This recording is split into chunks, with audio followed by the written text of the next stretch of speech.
നമുക്കറിയാം, തുടർന്നുള്ള മാസങ്ങളിൽ THR സ്വീകരിക്കുന്ന ഗുണഭോക്താക്കളായ പ്രഗ്നന്റ് വുമൻ, ലാക്ടേറ്റിംഗ് മദർ, അതുപോലെ തന്നെ 6 to 3 വയസ്സ് വരെയുള്ള കുട്ടികൾ ഇവരുടെ THR വിതരണം ചെയ്യണമെങ്കിൽ നിർബന്ധമായും അവരുടെ ഫേസ് ഓതന്റിക്കേഷനും അതുപോലെ തന്നെ eKYCയും അപ്ഡേറ്റ് ചെയ്യേണ്ടതായിട്ടുണ്ട്. എങ്ങനെയാണ് ഈ 2 ഓതന്റിക്കേഷനും പൂർത്തിയാക്കേണ്ടത് എന്ന് മുൻ സെഷനുകളിൽ പറഞ്ഞിട്ടുണ്ട്. ആയത് മനസ്സിലാക്കുന്നതിന് ഡിസ്ക്രിപ്ഷനിൽ കൊടുത്തിട്ടുള്ള ലിങ്കിൽ ക്ലിക്ക് ചെയ്താൽ മാത്രം മതിയാവും. ഇത്തരത്തിൽ ഗുണഭോക്താക്കളുടെ eKYC ചെയ്യുന്നത് എന്തിനാണ് എന്ന് ചോദിക്കുന്ന കുറെ ടീച്ചേഴ്സ് നമുക്കിടയിലുണ്ട്. eKYCയുടെ പ്രാധാന്യം എന്താണെന്ന് കൃത്യമായി അറിഞ്ഞിരിക്കണം. eKYC എന്നാൽ ഇലക്ട്രോണിക് നോ യുവർ കസ്റ്റമർ എന്നാണ് പൂർണ്ണനാമം. സർക്കാരിൽ നിന്നും നമ്മൾ ഏത് ആനുകൂല്യങ്ങൾ കൈപ്പറ്റുന്നവരായാലും eKYC നിർബന്ധമാക്കിയിട്ടുണ്ട്. ഡിജി ലോക്കർ എന്ന സംവിധാനം വഴിയാണ് പോഷൻ ട്രാക്കറിൽ ആധാർ ഉപയോഗപ്പെടുത്തി നമ്മുടെ eKYC പൂർത്തിയാക്കുന്നത്.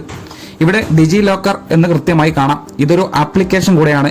ഇതിൽ നമ്മുടെ പ്രധാനപ്പെട്ട രേഖകൾ സേവ് ചെയ്ത് വെക്കാനും സാധിക്കും. ഉദാഹരണം, ഡ്രൈവിംഗ് ലൈസൻസ്, SSLC സർട്ടിഫിക്കറ്റുകൾ, ഇൻഷുറൻസിന്റെ ബോണ്ടുകൾ തുടങ്ങിയ എല്ലാ സർട്ടിഫിക്കറ്റുകളും ചുമന്നുകൊണ്ട് നടക്കാതെ തന്നെ ഒരു ആപ്ലിക്കേഷനിൽ ഇത് നമുക്ക് സൂക്ഷിക്കാൻ സാധിക്കും. അതാണ് ഇതിന്റെ പ്രത്യേകത. ഡിജി ലോക്കർ വഴി പോഷൻ ട്രാക്കറിൽ ലിങ്ക് ചെയ്തിട്ടുള്ള പേജാണ് ഇപ്പോൾ നമ്മൾ കാണുന്നത്. നമ്മൾ eKYC ചെയ്യുമ്പോൾ ഇതുപോലെ ഓപ്പൺ ആയി വരും.